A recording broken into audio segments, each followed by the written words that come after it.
পারিবে এটি পারি বাবা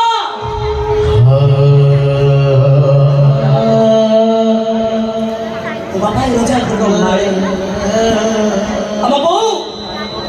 বাবু রোজা করবো চাকর আনি আমু রোজা করে কত আমি ওই রাজকুমারী করে দাস এই নো মানো জীবন সঙ্গী দাস কে কি রই আমি জানি তাই কিন্তু হয়তো তোমার সারা জীবন পাই আপরে নিল চৌতর অবস্থা পরিবর্তন করে দেই পারিবনি সেটি উত্তর দেই কিছু নি লাভ নাই লাভ হতে পারি লাভ হতে সাহেব কেমন যাই বই যাইনি আরে মা মূল কথা বলছি মূল কথা বলছি আরে আমার হতে তবে তো সাথে যাই অবস্থা বলে আমি গুজের অন্ধাই সেল পর্যন্ত গালি দেবি সেসব পরে করিব আগে মহারিকা পান্তে পড়ি তুমি ক্ষমা মাগো ক্ষমা দিবি